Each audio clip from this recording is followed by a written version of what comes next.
পৃথিবীর কোন অঞ্চলের মানুষের এই দুঃসাহস থাকা উচিত না যে বাংলাদেশের মানুষকে ধর্মীয় সম্প্রীতি শিখাতে আসবে। আপনি পৃথিবীর পূর্বে এবং পশ্চিমে, উত্তরে, দক্ষিণে যেদিকে যান দেখবেন মুখে সংখ্যালঘু সংখ্যালঘু জিকির করা মানুষরা কিভাবে সংখ্যালঘুদেরকে উকুলের মতো টিপে টিপে মারে। পশ্চিমারা দেখবেন সংখ্যালঘু সংখ্যালঘু জিকির শোনায় আমাদেরকে। ওদের ওখানে মুসলমানরা কেমন আছে একটু খোলা খোঁজ খবর নিয়ে দেখেন। ওই দেশে থাকা মুসলমানদের থেকে খবর নেন যে তোমরা কেমন আছো, মসজিদে আজান দিতে পারো কিনা, মন চাইলে একটা মসজিদ খুলতে পারো কিনা। অথচ আমার এদেশে খ্রিস্টানরা তাদের ধর্ম পালন করছে, হিন্দুরা তাদের ধর্ম পালন করছে, মুসলমানরা পারলে তাদের সম্প্রীতি দিচ্ছে, পারলে পাহারাদারি করছে তাদের মন্দির যাতে হামলা শিকার না হয়। এটা সেই দেশ। এদেশের মানুষকে এই সেকুলারিজম গিলায়া ওই ট্যাবলেট খাওয়াইয়া আমাদেরকে মানুষ বানানোর প্রয়োজন না। আমরা আগে থেকে মানুষ আছি আলহামদুলিল্লাহ।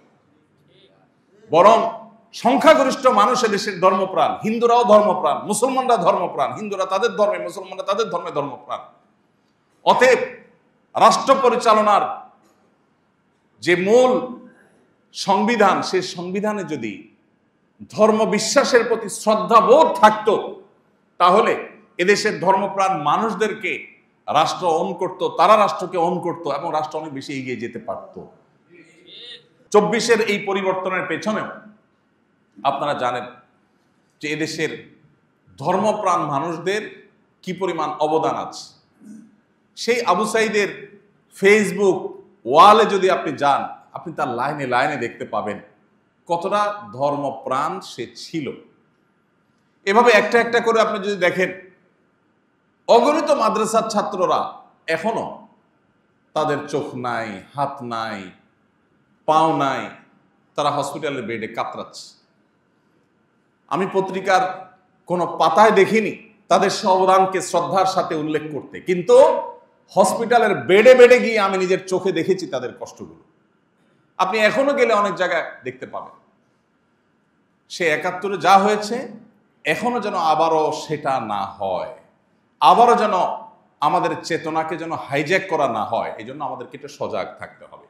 এই নতুন বাংলাদেশ গড়ার যে সংকল্প বা স্বপ্ন দেখছে তরুণরা, আমরা তাদের জন্য দোয়া করি, আল্লাহ তাদের সেই স্বপ্নকে বাস্তবায়ন করার তৌফিক দান করুন।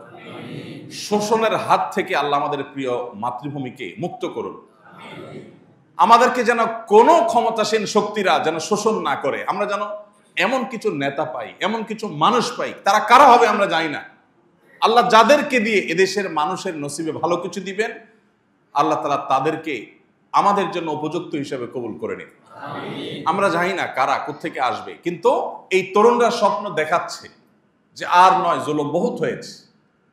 যারা যখন ক্ষমতা থাকবে, থানাগুলো সব তাদের কন্ট্রোলে থাকবে, ডিসি অফিসগুলো তাদের কন্ট্রোলে থাকবে, সংবাদ মাধ্যম তাদের পক্ষে সাফাই গাইবে। এই তেল মারামারি বহুকাল চলেছে এদেশে, এদেশকে ধ্বংস করেছে এরা। আমরা প্রকৃত বাস্তবতাকে তুলে আনতে চাই। এই জন্য এই নতুন বাংলাদেশ গড়ার ক্ষেত্রে বিশেষ করে আমি যেটা বলেছিলাম, সামান্য কিছু মানুষ যারা 1%ও না, এদেশের রাষ্ট্র থেকে ধর্মকে আলাদা করে ফেলা হোক, রাষ্ট্র থেকে ধর্মকে দূরে ফেলা হোক, এই বিশ্বাসে এদেশের কত 50% মানুষ আছে, 10%। একটা অবাক করা বিষয় কি জানেন, এই জনগণের চেতনা চেতনা বলে জিগির করা পাবলিককে যদি বলেন যে একটা গণভোট দেন, এরা মরে যাবে, কোনোদিন গণভোট দিবে না।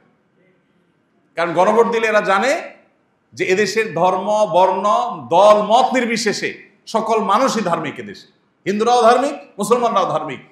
ধর্ম বিযুক্ত বা ধর্ম মুক্ত সংবিধান এটা এদেশের মানুষ চায় না।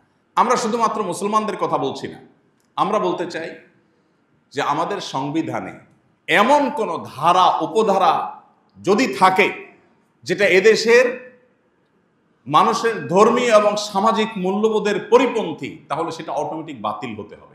এই যে ধর্মীয় মূল্যবোধের পরিপন্থী হলে বাতিলের কথা বলেছি, এখানে আমি ইসলামিক মূল্যবোধ শুধু বলিনি। কোন ধর্মের মানুষের ধর্মীয়, এদেশে যত ধর্মের মানুষ বসবাস করে, কোন ধর্মের মানুষের ধর্মীয় মূল্যবোধ পরিপন্থী কোনো কিছু বাস্তবায়ন থাকতে পারবে না। কোনো আইন হতে পারবে না যে আইন কোন ধর্মের ধর্মীয় মূল্যবোধের পরিপন্থী। ঠিক একইভাবে পশ্চিমা সহ পৃথিবীতে যে সমস্ত মোড়ল অঞ্চলগুলো আমাদেরকে তাদের দাস বানায় রাখতে চায়, কিছু লোন দিয়ে, কিছু ধার দেনা দিয়ে, কিছু আইডিয়া দিয়ে, কিছু টেকনোলজি দিয়ে তারা আমাদেরকে গোলাম বানাতে চায়। তাদের গোলামির ফাঁদে যেন আমরা পা না বাড়াই। আস-সুন্নাহ ফাউন্ডেশন, উম্মার স্বার্থে সুন্নাহর সাথে।